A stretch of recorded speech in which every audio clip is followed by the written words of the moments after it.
tardes, doctor Julio César Peche Canya, ¿verdad? Ajá. Muy buenas tardes con todos los participantes. Mi nombre es Yarixa Cueva Escobedo y me encuentro como moderadora el día de hoy. Hoy nos encontramos en un capítulo más del reto 30 días de psicología, en la cual tenemos hoy un tema muy bonito, ¿no? Vicisitudes para poder estudiar psicología. Bueno, para poder presentar al ponente el día de hoy y darles a conocer un poco de su trayectoria. Él es psicólogo clínico y orientador deportivo. Es magíster en psicología de familia. Es uno de los capos de capos. También es el pionero de psicólogo deportivo en el Perú. Y muy buenas tardes, doctor Peche. ¿Algo que quiera comenzar a decir antes de poder empezar? Bueno, yo me siento sumamente agradecido por la invitación que me hizo Yair. Siempre he tenido la idea de que en un determinado momento, antes de retirarme, quisiera exponer cuáles han sido las vicisitudes por las cuales he tenido que caminar para llegar a donde he llegado. No sé si seré famoso, no sé si seré famoso, pero lo que siempre he pensado es de que para asumir la carrera de psicólogo o estudiar psicología, tiene que haber disciplina, tiene que haber perseverancia, tiene que existir un sueño, tiene que existir un deseo. Los sueños se realizan, pero el deseo no debe ser saciable, es decir, no se debe satisfacer. Si yo satisfago mi deseo, pues ahí se termina todo. Yo Claro. a la edad que yo tengo sigo aprendiendo, como la última charla que salió un colega joven él, que habló sobre neurolingüística. Me pareció muy interesante los planteamientos y inmediatamente conversé con Jair para ver si me conseguía el libro o algunos instrumentos para seguir revisando, seguir investigando. Antes de iniciar todo ello, porque yo planteo de que es bueno que cada colega, cada profesional que se inicia o ya está en el campo de la psicología, tenga un conocimiento de quién es la persona que está al otro lado. Y de esta manera yo ingreso al mundo de la psicología en Trujillo a través de Yair. A Yair lo encontré en un seminario en Lima. Yo generalmente tengo la costumbre de ir a los seminarios y llevar un paquete de libros para obsequiar. Ya había terminado mi exposición y salí donde estaba una mesa amplia con una buena cantidad de libros. Y yo siempre le doy preferencia a los estudiantes que vienen de provincia. Había gente de Ayacucho, Huancavelica, Purima, Trujillo, Arequipa. Y les planteé que escogiesen un libro. Bueno, Yair se acercó, escogió un libro y luego me preguntó, ¿cuánto cuesta, doctor? Yo le dije, no te cuesta nada, te lo obsequio. Él se quedó sorprendido y me dijo el famoso, wow. Y le dije, no, yo vengo y obsequio los libros que de alguna manera ya cumplieron conmigo. Siento que esos libros le pueden servir a la gente joven, a la gente que tiene interés, a la gente que quiere capacitarse, a la gente que quiere perfeccionarse. Por ello de que siempre mi vocación es dar lo que yo hice de repente como un modelo para que las personas si quieren lo pueden seguir porque cada uno tiene su propia historia. Esto es lo que me llevó a plantearle a Yair que en esta vez o en esta oportunidad yo no le iba a hablar tanto de teoría, yo no le iba a hablar de muchas cosas que yo puedo hacer, sino más bien cómo llegué, cuáles fueron las vicisitudes y cómo llego en un determinado momento a decir un alto en la vida universitaria como docente y buscar un trabajo independiente en la cual me podía valer por mí mismo. Esta es como una Me especie gustaría, introductoria. doctor, disculpe, me gustaría compartir para que pueda iniciar esta ponencia un mensaje que usted nos transmite a todos los que los están visualizando el día de hoy. ¿Por qué hago lo que hago? Es un mensaje muy bonito en la cual usted nos dice, un día como cualquiera, con lluvia y frío, caminaba por el parque universitario. Ingresé a una librería y encontré 3 tomitos de Alianza Editorial, Interpretación de los Sueños, de Sigmund Freud. Quedé encantado y tomé la decisión de estudiar psicología, y con ello abandoné la idea de ser un futuro abogado. El gusto e interés fueron puntos claves para mi formación, con la enseñanza de mis profesores en la universidad y teniendo como base principal la formación que habían inculcado mis padres. Con este mensaje que usted nos ha transmitido, le doy pase e inicio para que pueda iniciar esta ponencia. Ya, yo lo primero que quiero decirles a ustedes cuál es mi origen. Mi padre es de la provincia de Bolívar, de La Libertad. Él fue policía. Mi madre era emigrante de la ciudad de Chachapoyas. Dos culturas totalmente distintas. Mi padre policía y mi madre trabajaba en confecciones militares en la sección de aparatos, haciendo zapatos para los soldados y la parte de oficiales del ejército. Siempre tengo muy grabado lo que mi padre me decía: lo que les puedo dar a ustedes, es decir, a sus hijos, es la educación. Siempre recuerdo a mi madre que lo primero que nos decía era de que el cuidado de parte de ella era todo para nosotros. Esta infancia tuvo muchos sinsabores, porque en esas épocas un policía y una persona que trabajaba como mi madre no tenían los recursos económicos suficientes y teníamos que ingeniarlos tanto mis hermanos como el que habla para pasar de repente un cumpleaños, para pasar de repente una Navidad, de repente unas fiestas patrias. Y yo recuerdo de que en las Navidades, bueno, mis amigos o compañeros de la infancia salían con sus regalos, que eran sus pistolas. De ese entonces utilizaba mucho el fulminante. Y bueno, yo no lo tenía. Agarraba una hoja de mi blog, lo doblaba como una especie de un canuto, lo amarraba y ya tenía una pistola y con eso salía a jugar con ellos. Aparte de que en otros momentos, pues mi madre y mi padre hacían un esfuerzo para comprar tanto a mi hermano como al que habla y a mis hermanas ropa o de repente algunos juguetes para poder tener en la Navidad. Lo que sí nunca nos faltó, y era el esfuerzo de parte de mi madre, era el alimento. Por ello de que yo siempre valoro el alimento como uno de los elementos fundamentales en lo que es el afecto. En esta infancia yo llego a vivir en la unidad vecinal de Mirones. Ahí comienzo a tener con un grupo de amigos del Blo 1 en la cual yo residía contactos con la iglesia cristiana, es decir, con la parte católica. Y nuestra infancia también transcurría los días sábado y día domingo en la iglesia, pues éramos acólitos, después fuimos legionarios de María. El padre Carlos Huelsa nos formó a nosotros y nos dio también una educación de cultura, de respeto y de ayuda hacia las personas. Esta parte de mi infancia también tengo muy presente que yo estudié en un colegio o en una escuelita fiscal, se llamaba en ese entonces el 258, Colegio Fiscal 258, que quedaba debajo de un blog. Ahí estudié la transición, primero de primaria, segundo de primaria, tercero de primaria, y luego paso a la gran unidad escolar Hipólito Unanue, donde estudio el cuarto y el quinto de secundaria, para luego pasar al primer año de media y a la parte de la secundaria. Lo que yo siempre tengo bien grabado fue que mi primera profesora de transición fue la profesora Manuela. A ella tuve la oportunidad de reencontrarme hace como 5 años en Pueblo Libre y muy claramente la distinguí por su rasgo. Pues me acerqué a ella, le pregunté si era la profesora Manuela y me respondió: ¿quién es usted? ¿O en qué colegio estudió? Yo le dije: en la Escuela Fiscal 258 de la Unidad Vecinal de Mirones.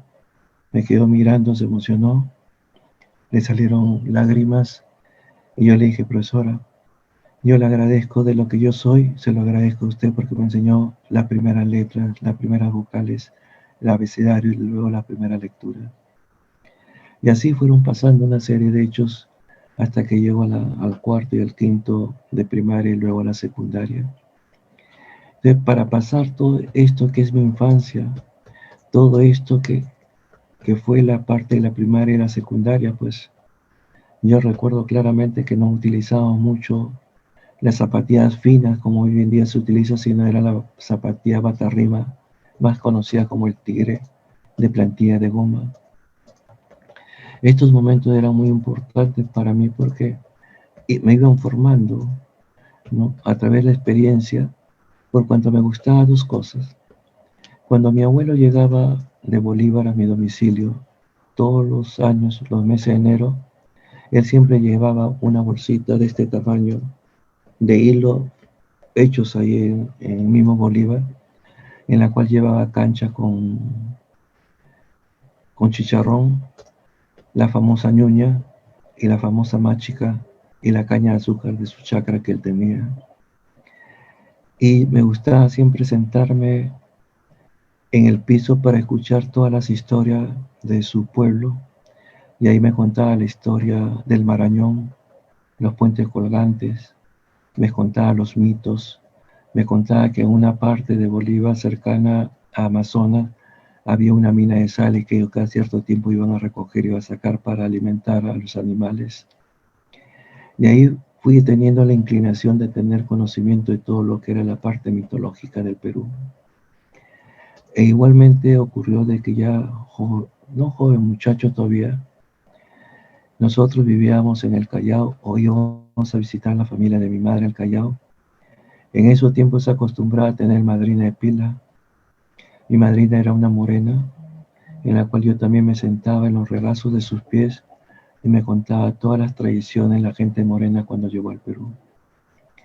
Esto me iba formando siempre a tratar de buscar y de conocer todo lo que podía estar detrás de la simple observación. Ya conforme fui creciendo, ingreso a prepararme a una academia que era la Academia de Agronomía, y luego me presento a la Universidad San Martín de Porres, di mi examen. Cuando fui a ver mis resultados, no comencé por la lista donde estaban los primeros puestos, sino empecé por la lista donde estaban los últimos, y no encontraba mi nombre. Ya faltaba la primera y me daba con la sorpresa de que cuando comienzo a levantar la vista para buscar entre los primeros, aparece mi nombre ahí.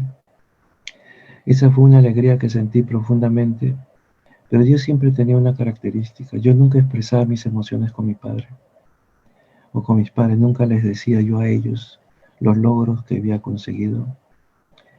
De ahí comencé a estudiar y me encantaba mucho la parte literaria. Los números, como en el colegio, no me gustaban. Mi hermano, que luego fue economista, me decía: la matemática no se lee, la matemática se practica. Lo que era el álgebra, lo que era la aritmética, lo que era la geometría, la trigonometría, la física y la química. Pero yo lo leía. En la universidad ya comencé a tener cierta inclinación y comenzaba a leer a Martin Buber, que es el hombre, y así una serie de libros de filosofía, y luego hacía mis escritos. Unos escritos que solamente una compañera de estudio que posteriormente le encuentro en psicología tuvo la oportunidad de leerla. Eran alrededor de un libro completito, de esos libros antiguos, que era de 200 páginas. Ya por esos entonces me iba gustando la psicología y la literatura.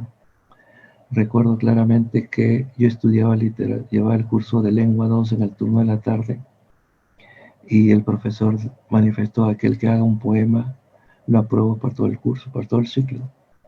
Bueno, yo hice un tratado en el cual yo escribía gente, no con G sino con J, y el profesor me dice: ¿y por qué usted escribe con J y no con G? Le digo: porque en la literatura todo se permite siempre y cuando lo que se expresa se da. Me hizo leerlo, releerlo, y agarró y me dijo: estás aprobado en el curso. Entonces, de ahí comencé a tener ciertas inclinaciones, y luego comencé a estudiar en la universidad. Y así como lo digo, un día caminando por el Parque Universitario de Lima, me gustaba siempre buscar librerías, y más me gustaban las librerías antiguas porque vendían libros baratos. Ingresé a la librería Atlántida, viejita, una librería que estaba en una esquina, y encontré los 3 tomitos de Alianza Editorial de Sigmund Freud, Interpretación de los Sueños, tomo 1, tomo 2, tomo 3. Lo leí, lo releí y lo volví a leer, y decidí dejar la idea del estudio del derecho para estudiar psicología.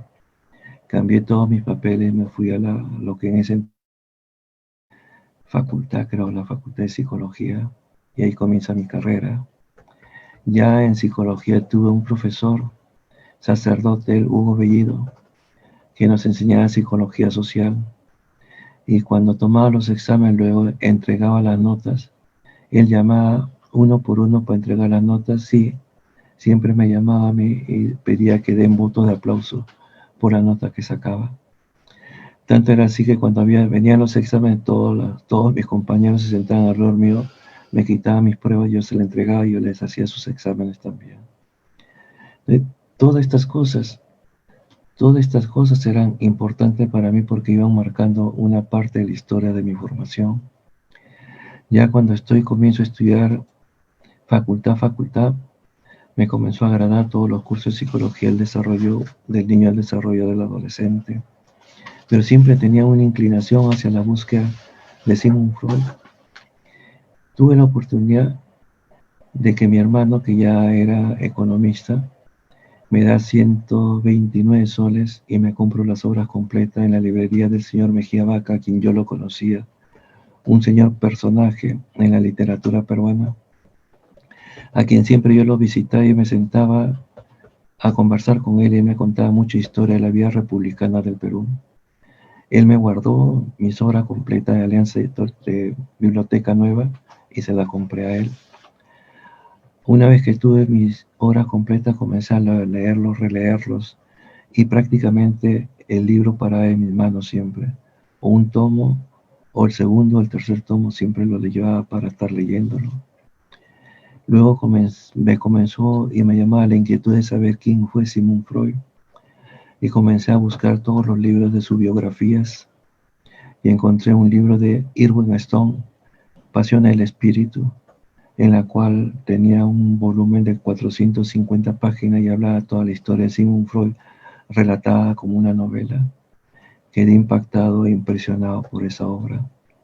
Luego seguía comprando todo lo que estaba relacionado a la biografía y especialmente me llamó la atención cuando en una oportunidad en la librería de estudio, de la cual yo ya era revisor y seleccionador de libros, me habían separado la vida y enfermedad de Sigmund Freud, tomo 1, tomo 2, tomo 3 de Jones, y comencé a revisarlo y me di cuenta de cómo se inicia su famoso cáncer a la mandíbula, de la forma como tuvo que superarlo y de la forma como soportaba el dolor que él sentía y el cuidado y dedicación que tuvo no solamente su médico tratante, sino también su hija Ana Freud, para ponerle de repente, abrirle un poco la mandíbula y ponerle el cigarro de la cual él simplemente hacía la imitación que fumaba.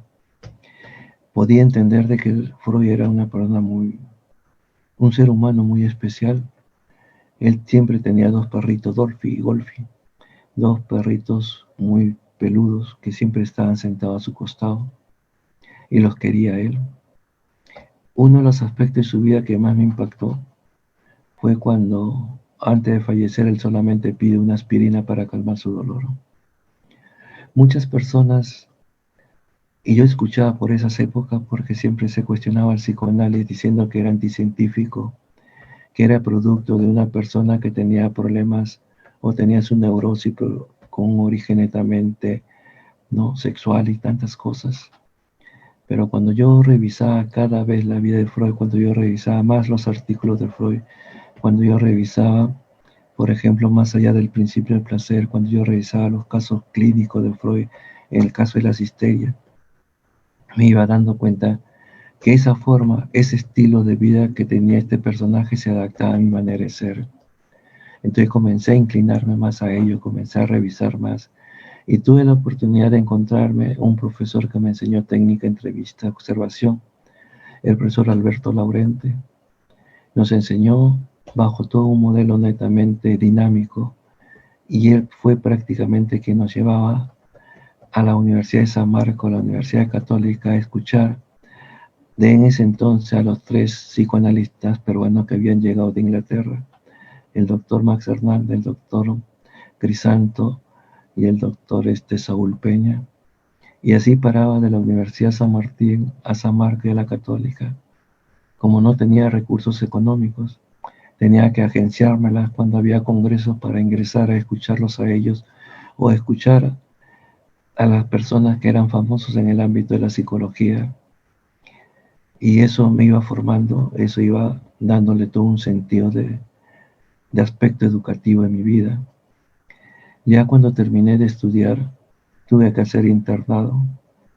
El internado lo realicé en el hospital que se llamaba en ese entonces Hospital Obrero, cuna de la psicodinámica, cuna del psicoanálisis, porque ahí quien llevó el psicoanálisis fue el maestro Carlos Alberto Seguín, de quien yo escuchaba las clases todos los días miércoles, donde encontré dos profesores que fueron mi maestro en mi formación clínica, el profesor Jesús Romero Croch en todo lo que era Roche y el profesor Alberto Bucler Rospiliosi en todo lo que era psicoterapia.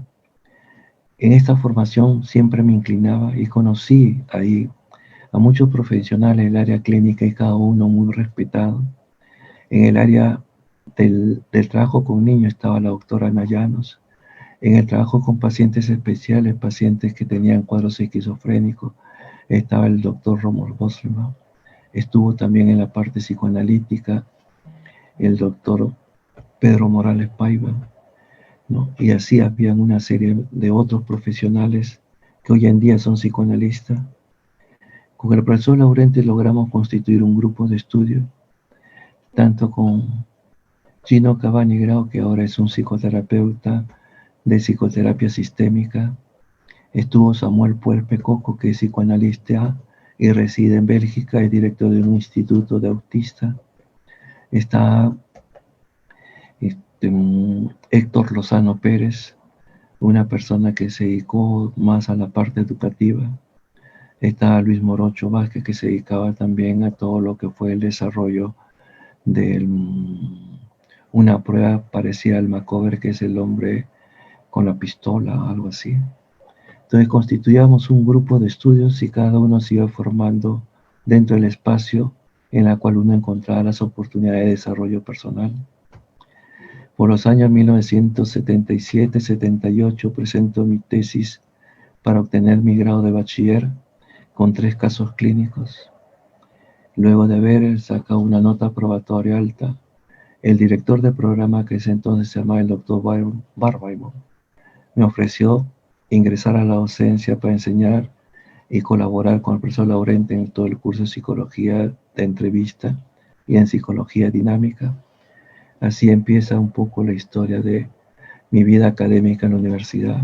Me inicié como jefe práctica, posteriormente entré a un concurso también como jefe práctica, luego ascendí a profesor auxiliar, luego ascendí a profesor asociado y todos ellos como tiempo completo.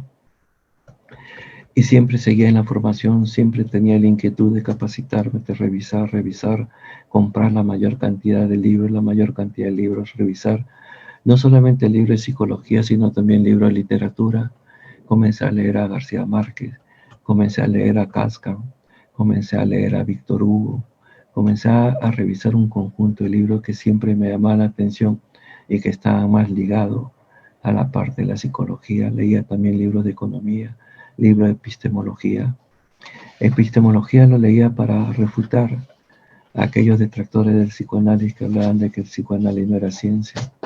Y así se establecía una serie de polémicas netamente académicas, cuyas personas beneficiadas eran los estudiantes.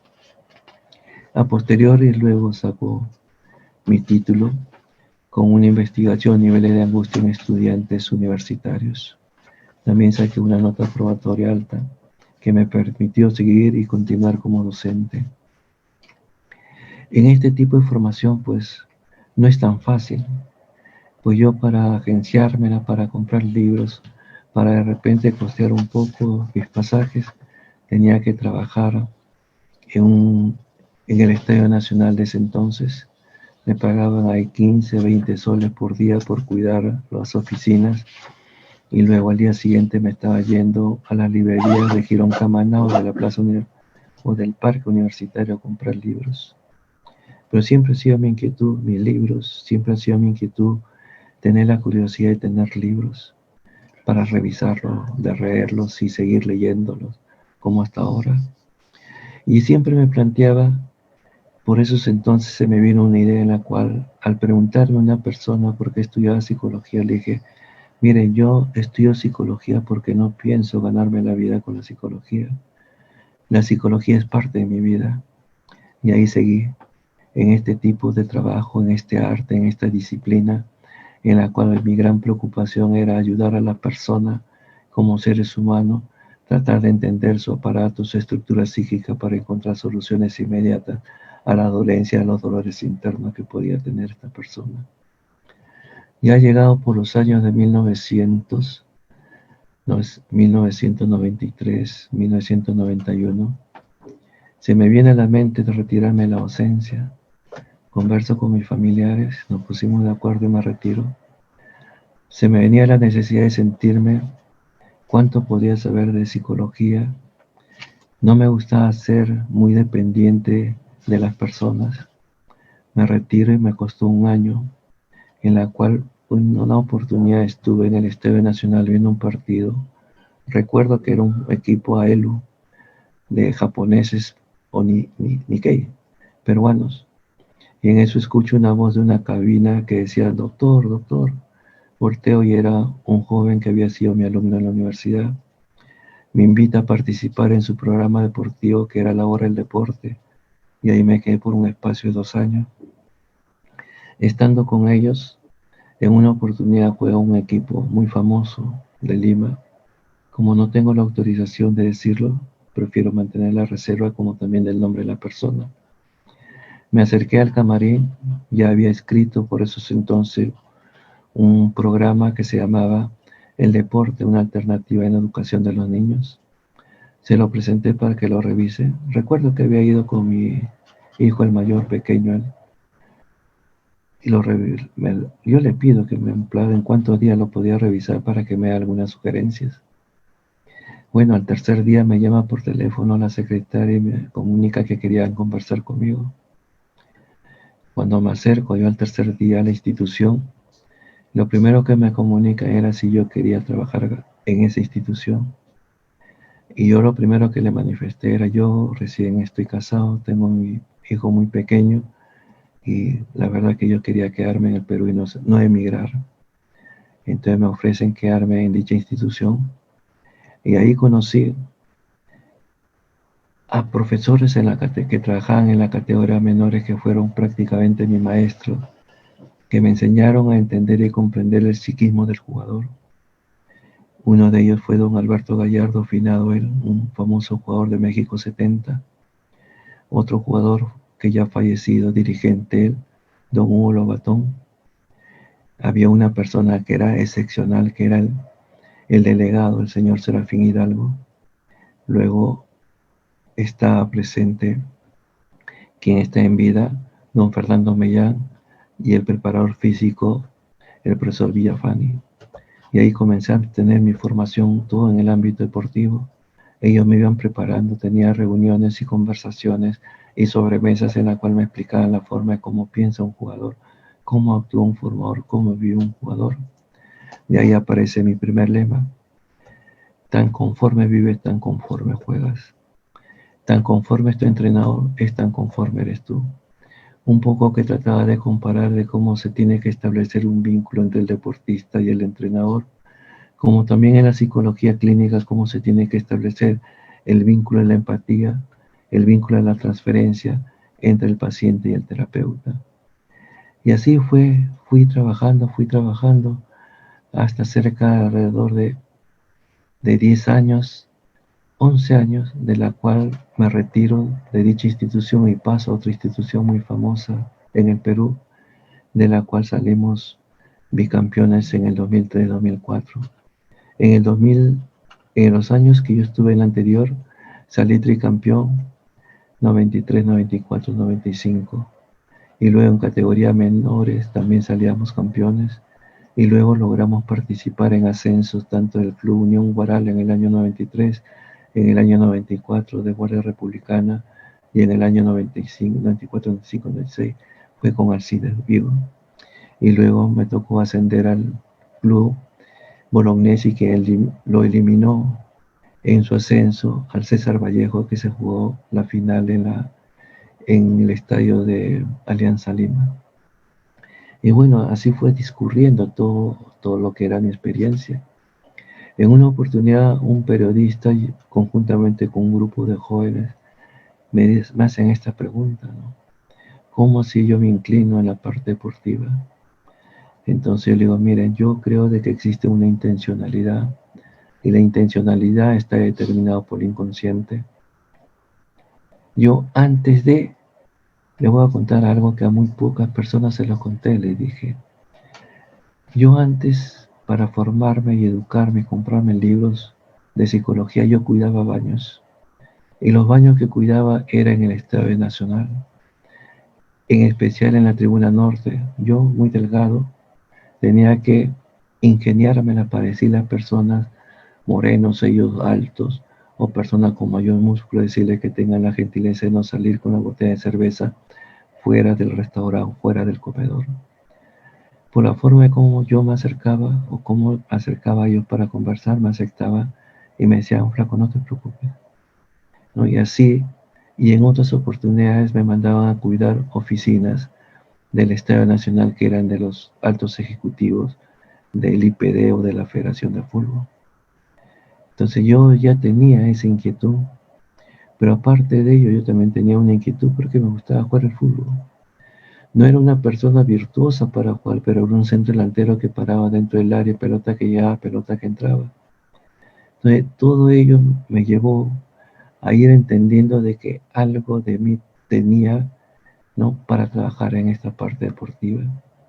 Y entendía que todo trabajo de todo ser humano es una actividad lúdica. Todo lo que nosotros hacemos de repente en el consultorio es un juego, es una actividad lúdica. Que todo lo que podemos hacer en cualquier otra actividad también es una actividad lúdica. Y así fue entendiendo para comenzar a desarrollar todo un trabajo de música, ¿no?, y terapia, o música y relajación, música y imaginería y visualización, ¿no? Comencé a utilizar por primera vez en una institución lo que era el chailón, más o menos lo que se utiliza como diván. Comencé a utilizar los equipos de sonido tipo karaoke que se colocaba a la altura de parantes, a la altura de los oídos, para hablarle con mensajes subliminales, o ponerle música de nueva era, o poner música de cántico de pajarillo, sonido de mar, sonido de viento, y con eso los relajaba y luego hacía el trabajo de sugestión con respecto a determinadas partes de dolencia que tenía la persona.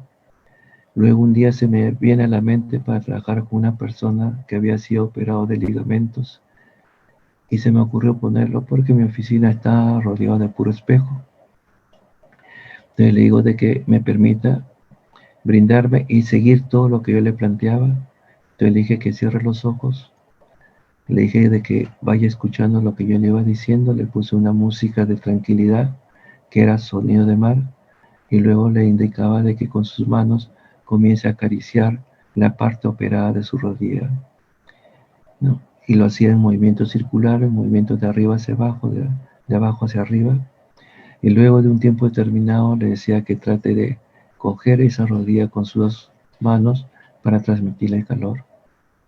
Y luego yo le decía, ahora que has ejecutado todo aquello, comienza a hablar a tu rodilla.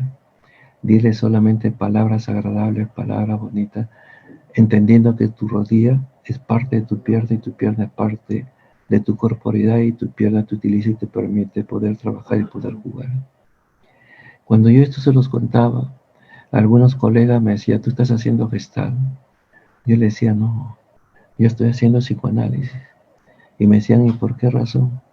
Porque Freud, cuando comienza a trabajar dentro de lo que él plantea, la importancia de la corporeidad, para tratar de explicar los cuadros psicosomáticos, nos está induciendo que podíamos transitar por este camino.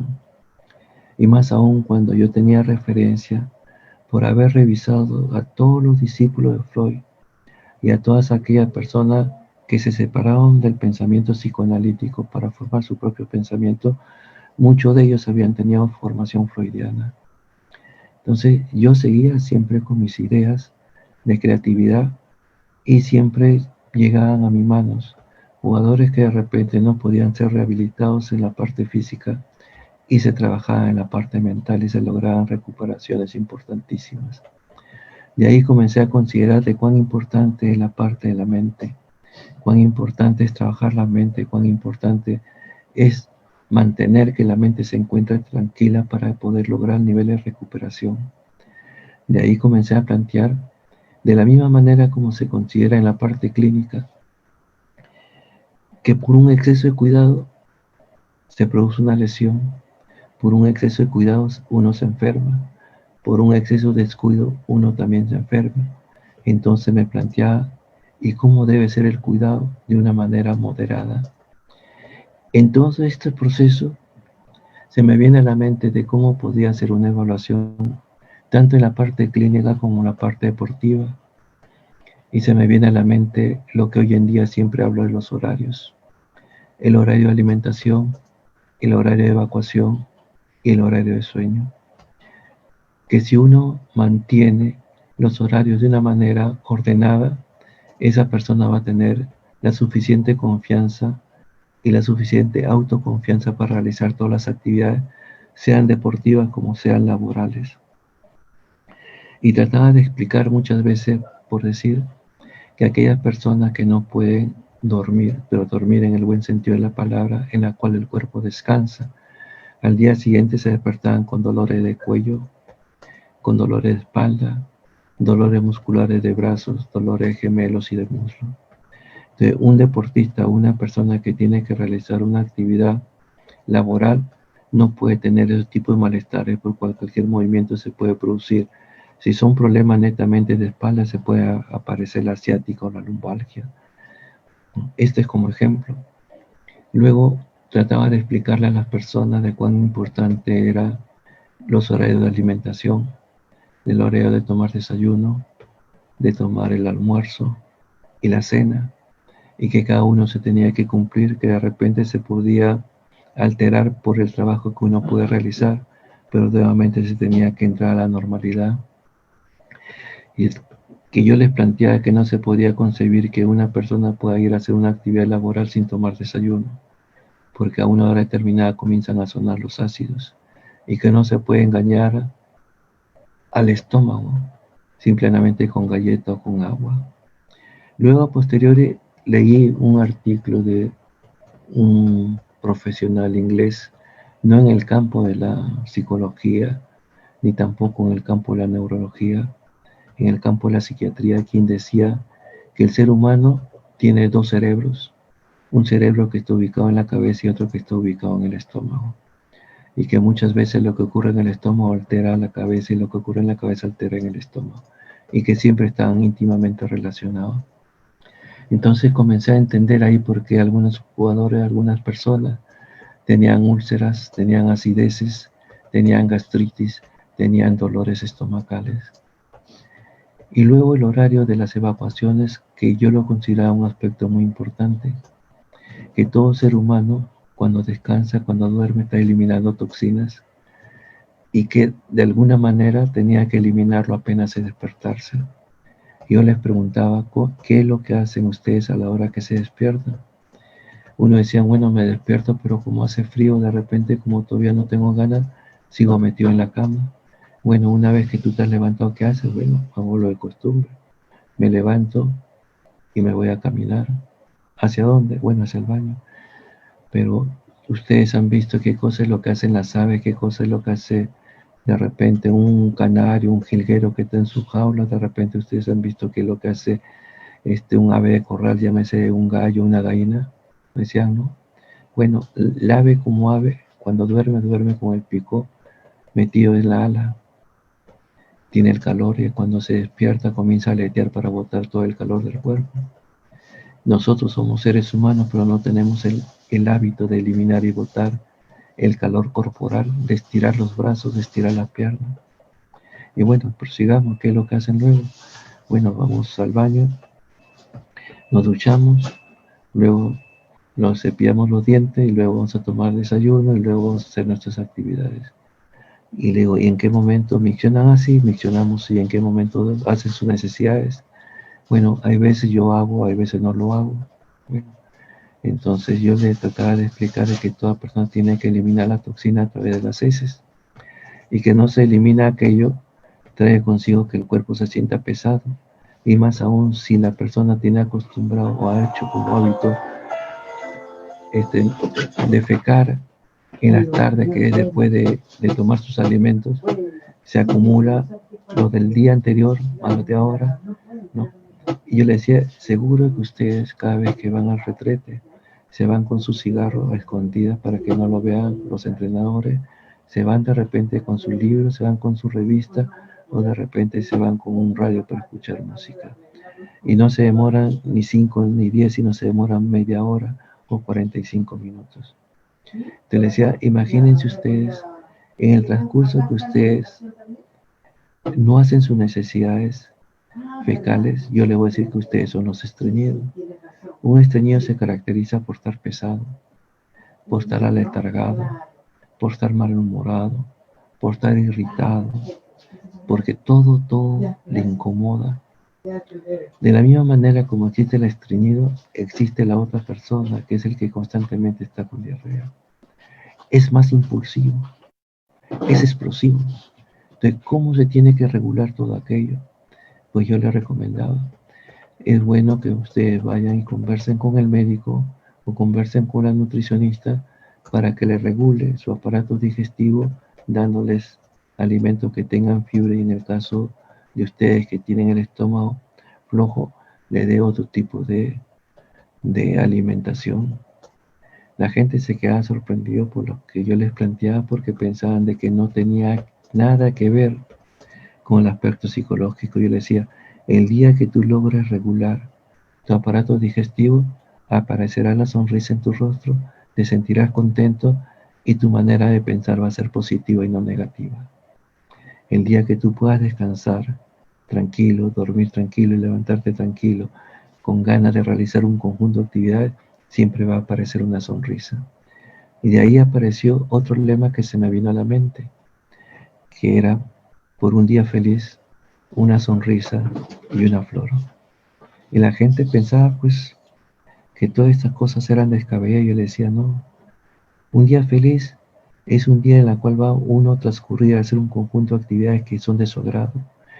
Pues nadie se cansa, y ahí viene otro postulado, pues nadie se cansa de hacer lo que más le agrada hacer. Entonces, si ustedes son deportistas, no se van a cansar jugando. Si ustedes son abogados, no se van a cansar siendo abogados, haciendo diligencia. Si ustedes son médicos, no se van a cansar. Si son cirujanos, no se van a cansar, no se van a agotar.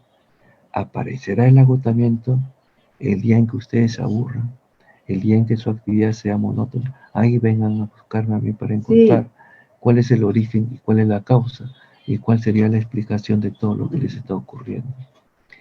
Y así como estas ideas, yo me iba formando, me iba desarrollando y yo les hacía la referencia de yo les hacía la referencia de mis maestros.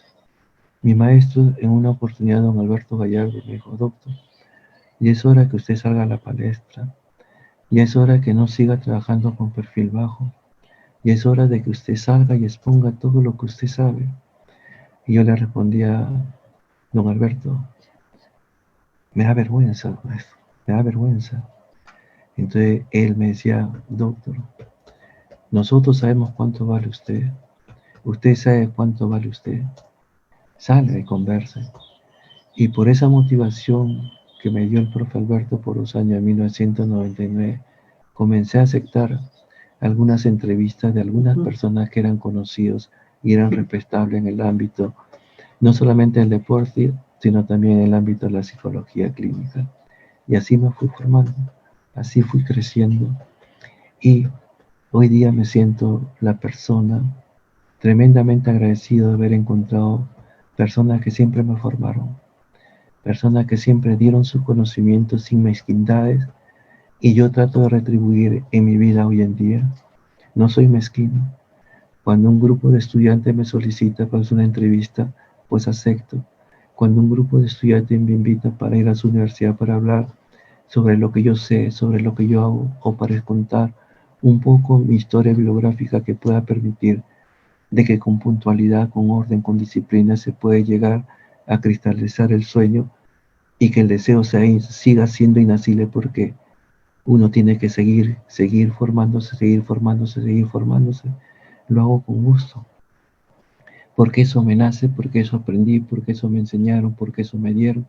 Mi maestro Alberto Laurente, con quien hace poco conversé con él, y me dio gusto conversar nuevamente con él, reencontrarme con él, y luego también con mis compañeros del grupo de estudio de los días miércoles, como Gino Cavani, Lucho Morocho, Héctor Lozano, Samuel Pecoco, que es psicoanalista y radica en Bélgica. Entonces, son vivencias, son alegrías que uno las tiene presente y que en un determinado momento uno quiere transmitirlo. Lamentablemente hoy en día la tecnología ha impedido de que la persona tenga la curiosidad de saber qué cosa hay detrás de este personaje, qué cosa hay detrás de este profesional llamado psicólogo, llamado psicoanalista, llamado psiquiatra, llamado un poeta, llamado un escritor. ¿Por qué razón? Porque ahora existe el pequeño diccionario que es el Google y cada persona que quiere encontrar una definición va inmediatamente va en busca del Google. Ya no hay esa inquietud de investigar, ya no hay ese interés de revisar. Por decirle, le quiero hacer de repente un interview frente a lo que está ocurriendo en nuestra sociedad, al margen si soy terapeuta de orientación psicoanalítica o dinámica, al margen yo creo y pienso que se tiene que hacer un trabajo de operatividad. Y el mejor trabajo de operatividad es lo que se denomina la experiencia emocional correctiva, que fue introducida aquí en el Perú por don Carlos Alberto Seguín, quien él lo trajo del profesional Alexander por el año 1989. ¿Qué cosa era la experiencia emocional correctiva? Era de la obra Los Miserables de Víctor Hugo, era lo que le ocurrió a un personaje principal llamado Jan Valjean, que era un gran delincuente en Rusia que había salido en libertad y que tenía que salir y caminar por diferentes ciudades y en cada ciudad tenía que llevar un cuadernito para que le pongan un sello. En el trayecto para llegar a una ciudad, él encuentra a un niño que está tocando un instrumento como que estuviese pidiendo limosna, se le cae una moneda y Yatman va, lo pisa, y no levanta las piernas, el niño le pide su moneda, le dice que no es su moneda de él la coge y se la guarda y sigue su camino. Luego llega a la casa de un cura, el cura le brinda aposento, le dice a la persona que prepare la mejor mesa con todos los candelabros de plata, utensilios de plata y le da prácticamente un gran manjar en alimento. Luego llega la noche, se van a dormir. Yatman ya como era un delincuente se levanta, se carga con todos los utensilios de plata en un bolsón y se retira. Ya caminando se encuentra con unos policías que lo detienen. A revisar el bolsón le encuentra los utensilios de plata y lo llevan a la casa del cura. Cuando el cura recibe la noticia, lo primero que dice es lo siguiente: no, yo se los he regalado. Y por el contrario, se ha olvidado de los candelabros de plata. Víctor Hugo no conocía el inconsciente cuando hizo su obra Los Miserables. Víctor Hugo lo que trató era de sumergirse en el mundo interno del ser humano, de lo que ocurre, lo que siente el ser humano. Y Yatman ya siempre subía agresiones, violencia, que su historia siempre había estado teñida de violencia y agresiones. El lugar donde iba siempre era maltratado. ¿Qué es lo que se produce con lo que hace el sacerdote? Es una experiencia emocional correctiva de una manera brusca y violenta que trae consigo que Yatman ya se dirija hacia Francia. En Francia alquila un local, ponga una farmacia, adopta a una niña y luego es elegido alcalde. Y había un perseguidor que siempre trataba de buscarlo para saber qué cosa hacía y no lo podía encontrar y no podía explicarse que ese señor alcalde de esa población era Yatman Dai, que era totalmente distinto. ¿Qué cosa es lo que produjo el cambio en este personaje? Pues de alguna manera esa experiencia que el sacerdote le demostró, que no solamente él podía recibir castigo, violencias, agresiones, sino también afecto.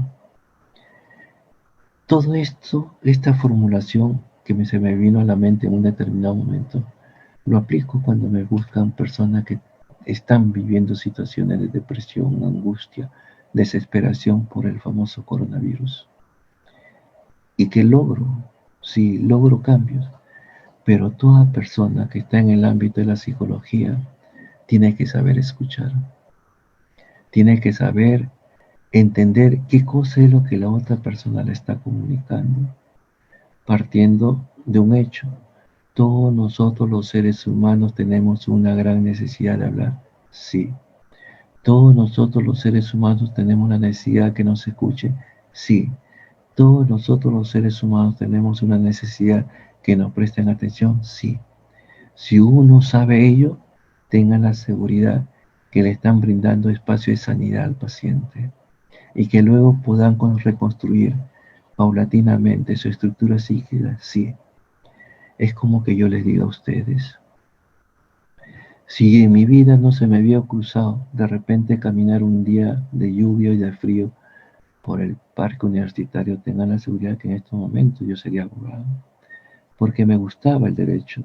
Yo asistía al Palacio de Justicia a escuchar todo lo que eran los juicios, y ya por los años de 1975 me gustaba ir al Congreso para ver cómo se elaboró la nueva Constitución.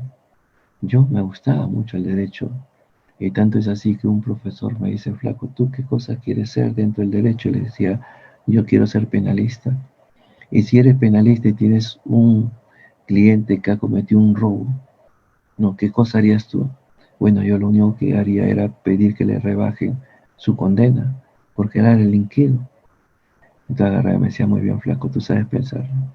Entonces, sí, en mi vida, no por una suerte de casualidad, porque para mí no existe la casualidad, para mí existe la causalidad, existe en nosotros la intencionalidad.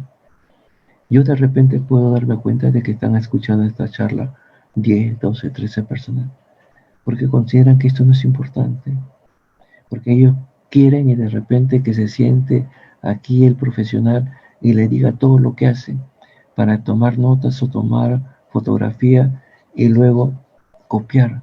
No, es escuchar, es aprender del otro para crear. Nosotros los profesionales en el campo de la psicología tenemos que ser eminentemente creativos. Muchas veces yo me disgustaba con algunos colegas que cuando por el Face veía de que algunos estudiantes le decían, profe, usted tiene una prueba psicológica o tiene usted un artículo para hacer trabajo en escuela para padres, y yo les enviaba los artículos y decían, no es así, que aprendan, que aprendan, que tengan la disposición de hacer un instrumento para que ellos puedan trabajar en escuela para padres. Qué fácil es pedir y simplemente se convierten en copiones, en reproductores. Y no es así. En el ámbito de la psicología hoy en día tenemos que ser creativos. ¿Cuántas cosas hay por hacer? ¿Cuántas cosas hay por construir y reconstruir? Pero muchas veces la necesidad, que es la necesidad de tener dinero, la necesidad de tener objetos materiales, nos llevan a descuidarnos que antes del dinero está el ser humano. Hay veces la gente se queda sorprendida cuando me preguntan ¿y cuánto es? No se preocupe, vaya usted. Cuando usted quiera y necesite mi ayuda, usted sabe cómo me ubica, usted tiene mi número telefónico y usted me puede llamar. Y agarran y me dicen, todavía hay personas como usted, no lo sé, yo soy así. Entonces, esta parte de humanidad, esta parte de existencialismo, ¿quién me la inculca en mi formación de pequeño estando en la iglesia? Me la inculca un sacerdote, me la inculca el padre Welser, que hace poco cumplió 95 años de vida y está en Alemania. Entonces, ¿cuán importante es la formación? Sí, cuán importante es que uno se dé cuenta que es de lo que está escuchando en ese profesor, en algunos profesores, se adaptan al estilo de vida de uno, a la manera de pensar de uno, y uno comienza a formarse, a capacitarse y a comprar todo lo que esté a su alcance para hacer esa formación. Nadie le va a decir a ustedes, tú tienes inclinaciones para hacer psicología educativa, para ser organizacional, para ser psicodinámico, para ser gestaltista, para ser análisis transaccional, para ser royoriano, para ser cognitivo conductual, no. Es el mundo interno de la intencionalidad que uno tiene adentro que lo lleva en busca de. Hay profesionales muy buenos hoy en día en el ámbito netamente de la parte organizativa. Y antes de llegar ahí han sido clínicos. Yo conozco de una persona, quien fue mi alumno, que es muy representativo en la parte organizacional y es un experto en la prueba de Rocha. Su fuente fue la netamente la clínica. Y es por ello de que yo muchas veces le sugiero a la gente joven, conozcan y manejan la psicopatología.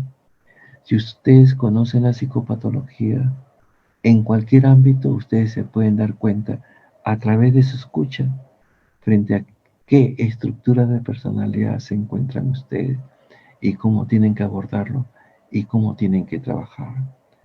Por decirse me viene a mente, si yo no conozco la estructura de personalidad de un obsesivo, pues siempre le voy a decir, ¿qué piensas? Es que le estoy dando municiones a lo que él siempre gusta hacer, porque lo que sí siempre decir, yo pienso, yo pienso, yo pienso. Pero si yo le pregunto, dime qué es lo que estás sintiendo frente a lo que tú estás haciendo, simplemente lo estoy confrontando porque el obsesivo no siente, niega la emoción. Entonces le estoy enseñando que es bueno sacar sus emociones para que lo exprese, para que lo relate, para que lo cuente. Entonces, ¿eso quién se lo da a usted? La experiencia y la práctica del conocimiento de estructuras psicopatológicas. Si bien es cierto, se puede cuestionar a la psicología clínica, que parte del estudio de la conducta anormal para comprender la conducta normal. Es cierto, pero díganme ustedes, ¿cuántos son las personas que hablan de la conducta normal y cómo se determina? Lo primero que hacen hablar es en función de cuadros estadísticos. ¿Cómo nosotros podemos diferenciar en un cuadro de un, de un cuadro de neurosis disociativa, un cuadro de esquizofrenia disociativa? Por el discurso, por los hechos, por los síntomas. Ese era el propósito que he tenido yo para ustedes, de poder exponer lo que yo pueda sentir internamente, lo que yo he vivido durante todo este tiempo, y se lo digo, sigo aprendiendo, sigo caminando, sigo con la misma energía y con la misma motivación de aquel jovencito que cuando tenía 15 años, de aquella persona que se iba de universidad en universidad para ir en busca del conocimiento. Ahora lo puedo tener, pero no soy soberbio ni petulante, siempre mantengo mi silencio y mi propia humildad. Yo no sé, creo que ya estamos como 50 minutos y solamente es hasta las 7. Yo cuando hablo de estas cosas me emociono y soy capaz de hablar de 3 horas, 4 horas, 5 horas. No sé si está bien, Yerixa. Claro que sí. Bueno, aquí sigo. Para continuar, aquí hay unas preguntas, no sé para que pueda responder. Juana González nos dice, en su opinión, ¿cómo se aplica la psicología a jóvenes que se dedican al baile? ¿Qué podría decirnos al respecto? Es interesantísimo porque lo primero que teníamos que entender lo que es el ritmo musical. Yo le voy a contar una experiencia para Juana. Yo estuve trabajando con un paciente que había tenido 7 fracturas por estrés en tibia y peroné. De las 7, 6 se habían cerrado y una se estaba carcomiendo por dentro y lo tuvieron que llevar a Cuba para operarlo. Cuando vino de Cuba le había salido lo que se denomina el callo. El callo era tan grueso que cada vez que llegaba la pelota ahí, le producía una corriente eléctrica y inmediatamente rechazaba sacaba la pierna. Una vez que comencé a trabajar con él con técnica de sugestión, técnica de frotación en esa parte afectada, viene la parte de la rehabilitación de la coordinación de la psicomotricidad. Entonces un día le dije, mira, ve, yo quiero que ahora hagas movimiento escuchando esta música de Richard Clayderman, que son rondas infantiles.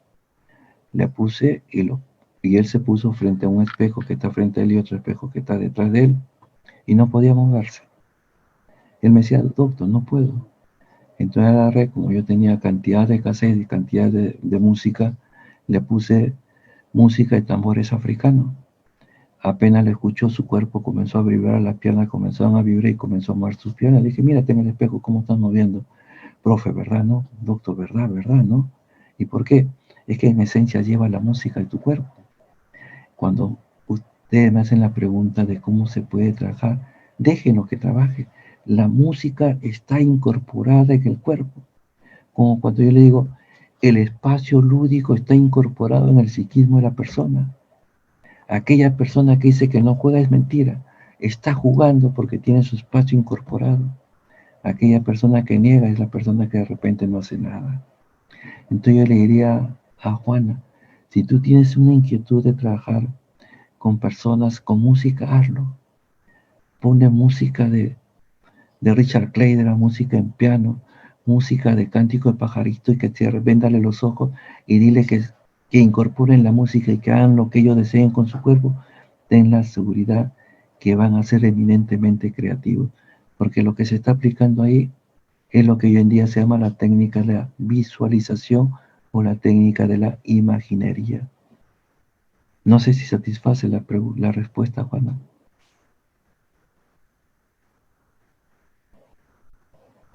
Bueno, yo creo que sí, es algo un poco entendible, ¿no? Quisiera comentarle los comentarios que nos están realizando por vía Facebook. Nos dicen excelente historia bibliográfica, gracias por compartir, doctor, gracias por contar sus experiencias, mil bendiciones. ¿Qué tal la experiencia, profe? Muchas bendiciones, es una gran persona. Es como decir, ¿no? Ay, se cerró, se terminó, se terminó. No, no, prosiga, por favor. No, lo que yo le quería decir era, muchas personas me preguntan con respecto a lo que se está adoleciendo en estos momentos. Entonces yo le digo, hay que tener la suficiente capacidad para entender y comprender al sector marginado. El sector marginado es como decirles, ¿no? Yo les doy un ejemplo que lo voy a exponer luego a las 8 de la noche en un programa deportivo que se va a hablar sobre la pandemia. Miren ustedes, por recomendación de los médicos se dice que los diabéticos tienen que salir a caminar de 15 a 20 minutos para que el nivel de glucosa baje. Se le recomienda a las personas que son hipertensos que tienen que caminar para que baje los niveles de triglicéridos y el colesterol. Se le recomienda a todas las personas que han sido o han tenido problemas coronarios salgan a caminar. Pero yo no he escuchado en ningún momento para que se dé la disposición de que las personas salgan a caminar, a trotar y a correr, que se le esté favoreciendo a las personas que tienen este problema. ¿Quiénes son las personas que tienen este problema? Son las personas que tienen de 60 hacia arriba. Son personas que tienen estos problemas de diabetes, hipertensión y problemas coronarios. Entonces no se está buscando el beneficio de aquellas personas a quienes se le debe respetar. Y se le debe respetar porque han dado parte de su vida para hacer de este Perú lo que es el Perú, para crear a este Perú lo que es el Perú. Pero sin embargo, no se favorece y no se le da la importancia a ello.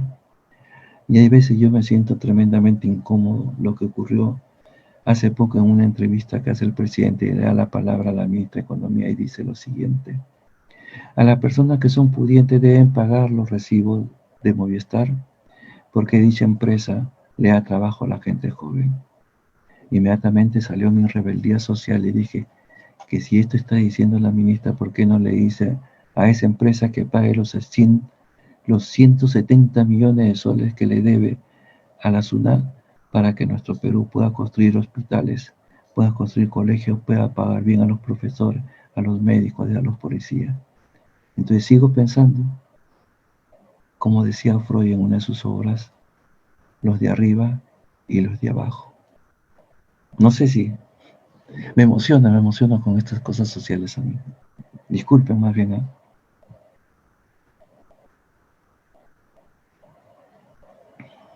Para nada. Bueno, de otra manera, igual Juana nos dice qué bibliografía nos recomienda para profundizar sobre la experiencia emocional correctiva. O consíganse la obra de Alexander, el autor, quien creó. Alexander era psicoanalista. Y todos nosotros lo que hacemos terapia, hacemos experiencias emocionales correctivas, pero no sabemos en qué momento lo hacemos.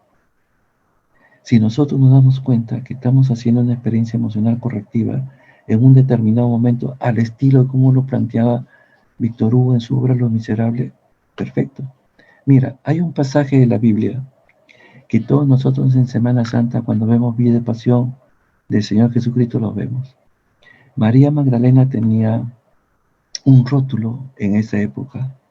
Cuando trata de acercarse a Jesús, le tiran piedras y Jesús se acerca y le dice: aquel que esté libre de pecado, que lance la primera piedra. Jesús se acerca, la recepciona, la recibe y luego ella se convierte en una seguidora y diríamos una discípula de Jesús. Ese acto, ¿cómo trae consigo el cambio en la persona?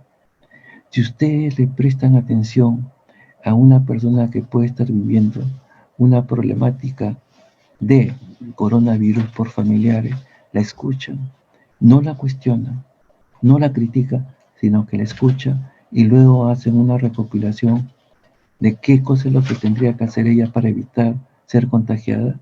La persona entiende, la persona comprende y luego a ustedes les agradece porque nadie le ha prestado atención como le están prestando la atención ustedes. Traten de buscar toda la biografía que exclusivamente es Alexander.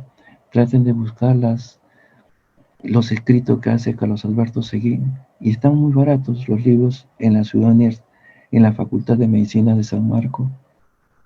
Está muy barato, creo que cuesta 10 soles, 15 soles o 20 soles. Entonces, si ustedes son minuciosos investigadores buscando lo que a ustedes les agrada, tengan la seguridad que lo encuentran. Si tengo la oportunidad, porque yo siempre voy a vacacionar a Trujillo, tengan la seguridad de que pueda conseguirlos por acá y se los lleve, se los obsequio a ustedes, que tengan interés siempre y cuando me vayan a buscar donde estoy hospedado, porque yo siempre hago mis vacaciones en Trujillo. Debe ser porque tengo la ligazón de que mi familia fue de la provincia de Bolívar, Bolívar es de la libertad y Trujillo es la libertad. Y le voy a contar una experiencia. En una oportunidad fui a hacer una exposición en la César Vallejo, auditorio del señor Acuña. Y yo llegué vestido con terno negro, medias rojas, corbata negra y camisa roja. Y cuando en una oportunidad me hicieron una pregunta, porque yo les hablé de que yo he escuchado mucho del río Marañón, he escuchado de Bambamarca, Huchumarca, el centro minero de Corayaquisca, Santiago de Chuco.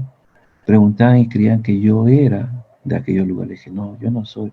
Yo he aprendido a conocer por lo que le escuchaba a mis abuelos.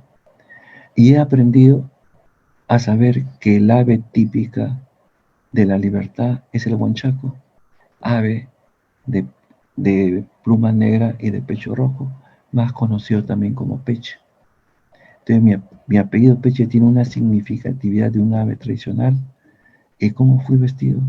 Camisa roja, media roja, terno negro, corbata negra, identificándome con mis ancestros netamente de mi padre, de ser oriundo de la provincia. Él nació en el distrito de Bambamarca, de la provincia de Bolívar. Tantas cosas hay para conversar, tantas cosas hay como para contar, tantas cosas hay para escuchar. Así es. Bueno, doctor, mucho gusto por compartir su experiencia con todos los que nos están observando. Bueno, para el día de hoy tenemos un resumen o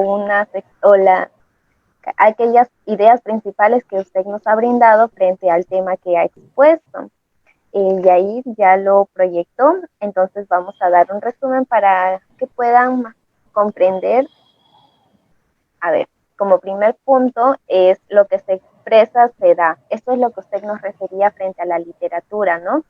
Que siempre tiene que expresar aquellas emociones en cuanto a una literatura nosotros estemos leyendo.